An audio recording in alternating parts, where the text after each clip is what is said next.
এ তোর আব্বার নাম কি রে? হ্যাঁ তোর আব্বার হ্যাঁ শামিম শামিম। এদের মিটেন ওল্লা উল্লাহ।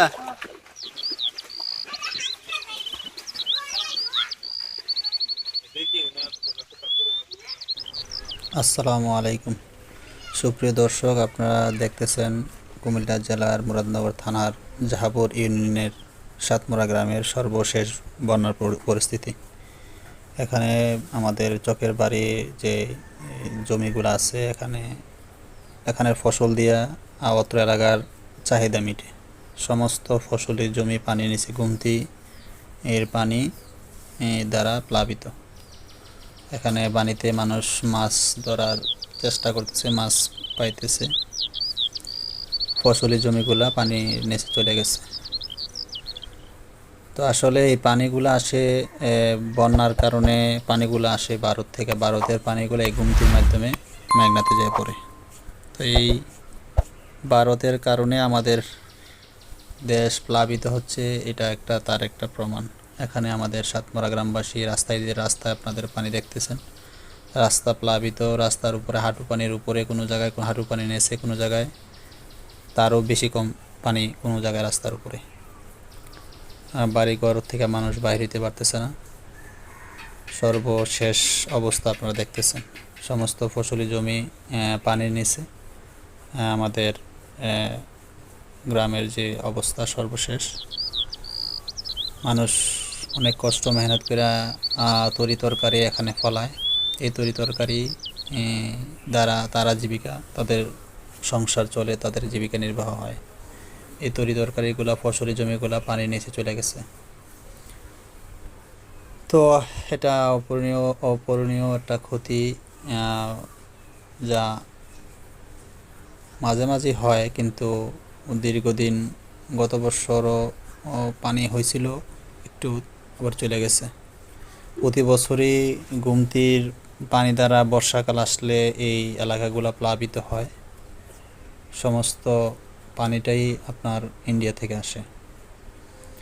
আমাদের এলাকার অনেক ক্ষয়ক্ষতি এই গুমতি পানি দ্বারা হয়।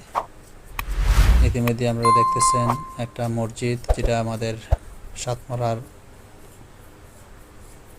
মানবিক সংগঠন, আর্থমানবিক সংগঠন, দিনী সংগঠন সাতমরা ইসলামী সমাজ কল্যাণ পরিষদ নির্মাণ করেন এই মসজিদটি। এই চকের বাড়ি আলমদিনা, সাতমরা চকের বাড়ি আলমদিনা মসজিদ নামে পরিচিত। এই চকের বাড়ির মানুষগুলা, যারা কৃষক, জমিতে কাজ করতে আসে, তারা এখানে নামাজ পড়তে পারে। চকের বাড়ির মানুষগুলো এখানে নামাজ পড়ে। সর্বশেষ এখানে এই সংগঠনটি এই মসজিদটি নির্মাণ করে, বিট পাকা হুজুরের থাকার ব্যবস্থা। এই যে আমাদের সংগঠনের নাম আপনি দেখতেছেন, সংগঠনের নেম ফলক এখানে দেওয়া আছে। জায়গাটি দেন সুবেদার নজরুল ইসলাম, সাতমরা ইসলামী সমাজ কল্যাণ পরিষদ এটা প্রতিষ্ঠিত করে। মসজিদের এই পাশে পেঁপে গাছ দেখলেন, পেঁপে আছে। ফসলি জমিগুলা প্লাবিত। মসজিদের পশ্চিম পাশের অংশটা আমরা দেখাচ্ছি আপনাদেরকে। পশ্চিম পাশের অংশটা খালি গাছ, মাটি দিয়ে ভরাট করা, গাছ লাগানো আছে। ওই পাশে মাইক দেওয়া আছে 4টা। সর্বশেষ মসজিদটা একটা সুন্দর মনোরম পরিবেশে তৈরি।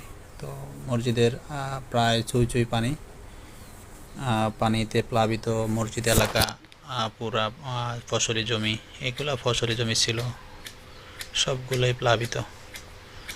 আর রাস্তার পাশে গাছ লাগানো আছে, কলা গাছ আমরা দেখতেছেন। সব মিলাইয়া এই পাশের পুরা জমিগুলা ফসলি জমি ছিল, সবগুলোই প্লাবিত এখন পানি দ্বারা।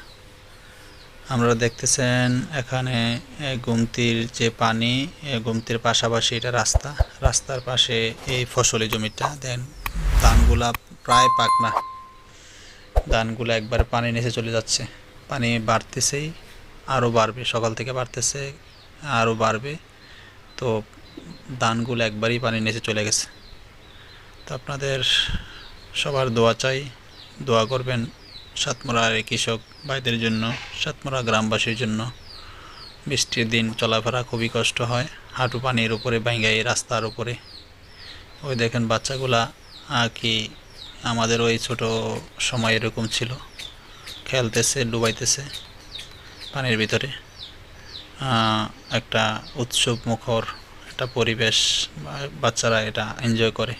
বৃষ্টি হইলে, পানি আসলে এটা বাচ্চারা উৎসব মুখর পরিবেশ অনুভব করে।